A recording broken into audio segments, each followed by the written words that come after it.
when pop stars still remained a myth and ignorance could still be bliss. And so bureaucracy was consistent with this world of, again, a kind of putting everyone within a single structure, keeping workers, all producers, as part of a single sort of contractual entity.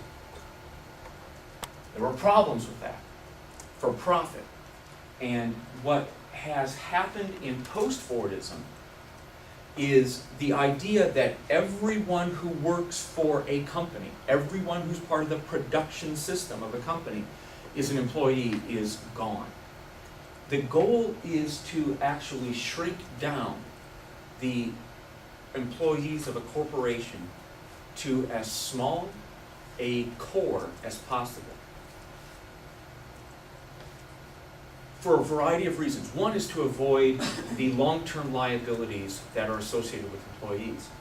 If I fire an employee, that employee has a right to termination benefits, generally has a right to COBRA, to have their insurance benefits travel with them.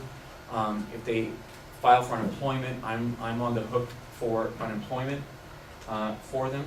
So there are costs associated with having employees that you don't want. Plus, employees can sue you if they get fired, right?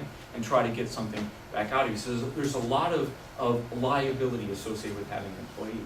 Plus, if you have all employees with a basic basket of benefits and wages, they're all relatively expensive just to have them, okay? So employees are viewed under Fordism. This is sort of the critical line. Fordism is a world in which employees or people are viewed as assets to a company. Having employees is an asset. If you have an employee, they're working for you, making money for you. It's an asset. Fordism, an employee is an asset. In post-Fordism, having an actual contractual employee is a liability.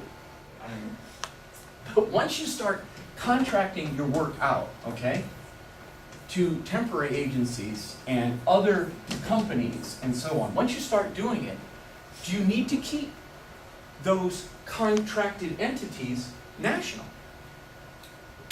No need to, right? And we just saw the container ships from last time. It's extremely easy to contract globally. A few years ago, middle-class people smugly would say, well, that's fine. We'll get rid of those damn lazy, uneducated workers in America, these pickup truck driving, gun-toting losers. Let's get rid of them. We don't need them anyway. We've got much harder working people overseas. In the global south, we can tap into those workers, but we're safe. But if you have followed IT development and what has actually happened to the most recent ways of downsizing, it is highly educated, middle-class people whose jobs are most ripe for picking now, because IT technology has developed so completely. The use of things like video conferencing has become so routine that you can have lawyers, accountants, engineers anywhere in the world working for you. Governments don't have power any longer. Right? They're struggling to adapt to corporate change. They're not controlling it. Okay? So now, so people in the world are coming into competition with each other directly. Capitalism, as Karl Marx says it does from the beginning, he said capitalism is an acid which eats societies, and it's eating this one too. It's eating every society. You can't sustain an individual state apart from capitalism right now. It's unable to be done, or very difficult to do it. Now, the big unknown is this. Are we going to develop in two directions? So we know that the state has been weakened relative to corporate power. Now, what's going to happen? Is it possible that we are going to have a neoconservative system in which we need to talk about in just a few minutes, in which government grows but selectively to control and regulate people while not supporting them? Or are we going to live in a world where government simply becomes irrelevant and where BP simply hires its own militia and simply goes to war? So if the United States too aggressively tries to force BP to pay things or to really spend a lot on cleanup, why doesn't BP just hire its own militia, buy a few nukes, and take on America, right? Is it possible we're heading into a world where governments are no longer even the primary military actors in the world, but where corporations are? So this is the big issue. If you look at Marx, anyone who follows Marx, militarism and capitalism go together hand in hand. They always have.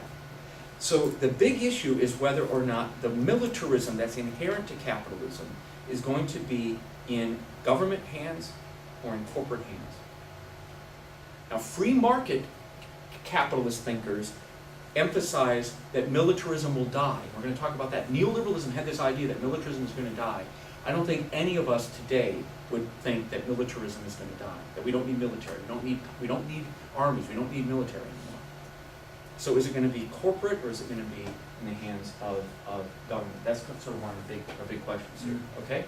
Neoliberalism, remember that image of the Gulliver thing? Neoliberalism is a world in which integrated global markets create a world of powerless nation states who must adopt free market principles or fail, right? So the stuff that you're probably hearing in the business school is being preached globally, really, to anyone else involved in any business school anywhere. Free market principles are the way of the world, and anyone who gets in the way of it will fall, okay? So, and this is Thomas Friedman and others, military and political power will remain in permanent decline. But we know what happens. Beginning in 1998 and then escalating in 2001, we had a massive rearmament.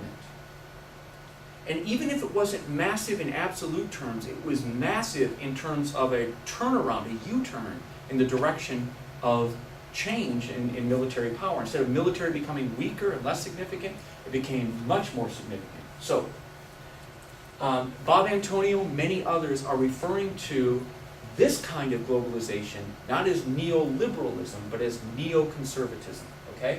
So neoconservatism is a term that's used widely in many, many different areas. There's a number of elements that are part of it. I'm trying to get to them here. The big argument is this, that the global battle over scarce resources requires military actions to achieve corporate interests. No matter what, even if we're only, and by the way, people on the left, sort of Marxist influence thinkers on the left, and very, very, again, sort of right-wing thinkers in America and the right, agree with this. That this kind of happy globalization without a military isn't going to happen because there's going to be a fight over scarce resources, oil, and then the big one that's coming is water, right? Hot Topic uses contrived identification with youth subcultures to manufacture an anti-authoritarian identity and make millions. That $8 you paid for the Mudvayne poster would be better spent used for seeing your brother's friend's band. DIY ethics are punk rock. Starting your own label's punk rock. G.G. Allen was punk rock. But when a crass corporate vulture feeds on mass consumer culture, the spending mommy's money is not punk rock.